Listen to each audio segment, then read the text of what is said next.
So, how is he? Hell, you know, same old Ethan.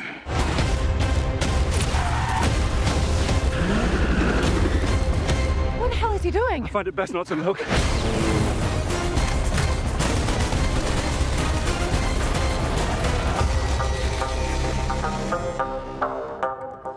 When I first started Mission, I hoped that we could make more.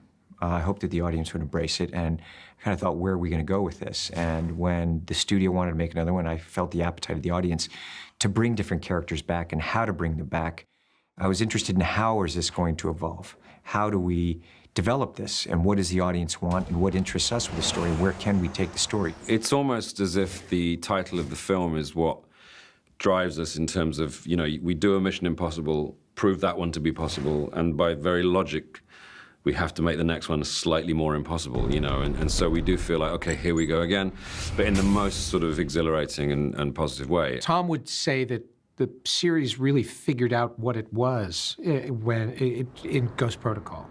So when we made Rogue Nation, we decided just to continue with what Ghost Protocol had discovered and work off of that energy. When Tom asked me to come back this time, I said, I'll do it, but there's a couple of conditions. One, the fans have come to expect a different director every time, and I want to maintain that aesthetic.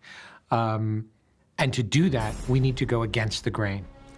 And that meant making a darker movie and a more emotional movie than the last two. This scenario is precisely why the IMF exists. The IMF is Halloween, Alan.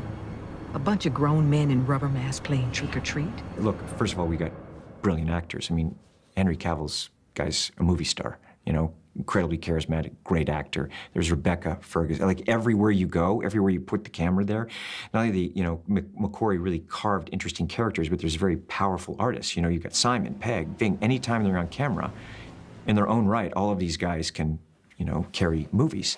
And as an audience member, and also as a fellow actor, I love their work. So, you know, and McHugh and I get really excited when you see these moments. You start seeing them create these characters, and I want those moments in the movie. When I worked with Tom and Chris and seeing their collaboration, and I might be wrong in saying that it's their 9th film together, where Chris rewrites something, writes something, directs, co-directs, produces, whatever, but they have a kind of twiddledum and twiddledee relationship where they finish each other's sentences. You need to walk away. Please don't make me go through you. You start with all of these disparate elements. You have an emotional arc that you want to explore. You have action sequences that you want to put together. You have locations that you want to go to. And those pieces don't necessarily naturally fit together. And any change you make to one makes changes to the others. And certain things are immovable. Once you've decided you're going to Paris, that's it. You're in Paris and Paris isn't going to give. And so now it's either the characters or the action, or the logic that fits those pieces together, and that's where the movie comes from. The script was a liquid process. It was changing and adapting as we went along, always evolving for the better, but always changing as well. And my character motivation was shifting from day to day at points, and I enjoyed that challenge because I didn't feel like my trust was misplaced. If McHugh said, "This is what you're doing and do this and trust me," I knew I could. I knew that story was coming first, and there was no way he was going to let me down or my trust was going to be misplaced, because it would be a detriment to the story. But I think also that shows the brilliance of Chris, because if one thing changes for a character, it will obviously shake the direction of all the other characters. And that's why he needs to juggle. I don't know when he goes to bed. I think he wakes up and goes, wait a moment, I can't do that. Why is he on the plane? He needs to be under the plane. The beauty about Mission Impossible is you're allowed to cheat. They look at an iPad and you cut to Kashmir. You don't think about who packs for these people and how do they get there? How do they get across the border and where do they rent that car? You just know that because they're the resourceful Mission Impossible guys, they figured it all out. Chris and Tom together are brilliant because Chris can absorb all of Tom's ideas. Like, Tom thinks on his feet, and he'll often dismantle a whole scene. He'll think, oh, for God's sake, what? And then you suddenly realize, oh no, his instincts are so on the money. He's so accomplished at kind of understanding what big cinema is. And McHugh is very good at, like, absorbing that, mixing it like I'm giving it back to him. Chris will always can say no to Tom as well, and Tom will respect that. Not many people say no to Tom because he's Tom Cruise, do you know what I mean? And a lot of the time he's right.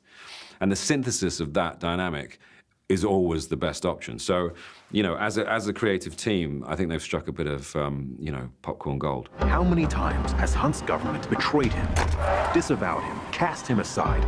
How long before a man like that has had enough? In two titans of the industry, like McQuarrie and Cruise, I felt like I was at filmmaking university. I could ask anything, and they would just shower me with knowledge, free. And that was, for me, probably one of the best parts of this job, is that I got to learn so much as well as be involved with their work. Mission Impossible takes its cues from films from the silent era. We start every time by looking at Buster Keaton and Harold Lloyd and Charlie Chaplin.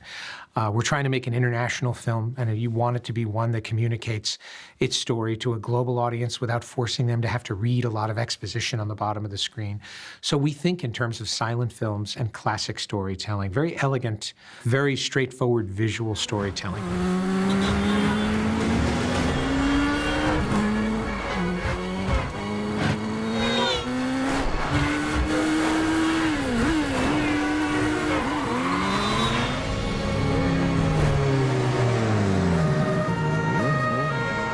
I mean, the crew that we have, I just really depend on them, you know, in every department, top to bottom. I'm going, this is not my movie. This is our movie. I hate it when someone on set goes, well, your movie. It's like, no, this is our movie. We are making this movie together. You know, don't say that. You know, you have to take responsibility for this too. You know, this is how we have to approach it. Tom now has sort of specialized in delivering that extra frisson of tension and reality, which makes all the difference, because you know that is actually him hanging from that helicopter. That's not done in the computer. He's doing that, you know. Oh my God. It's worrying on the day. I can't even tell you. We don't even know if he's going to make it sometimes. And it baffles me that he cares that much about delivering an authentic experience. And you kind of appreciate it. You should appreciate it, I think, if you enjoy the film. And I always, you know, when I see people kind of like moan about him or whatever, you know, and respond to the gossip that surrounds him and, you know, conjecture and what have you regarding his personal life, I'm always like, but he risks his life for you when you go to the cinema. The bathroom fight, the sequence itself was supposed to take 4 days to shoot. And it was brutal. I mean, me and Henry and Liang, when we were shooting it, first of all, it just kept going. We just didn't get it, so we just kept going on and on and on. And that first day, I was thinking, oh, this is going to be a hard 4 days. It ended up being 4 weeks.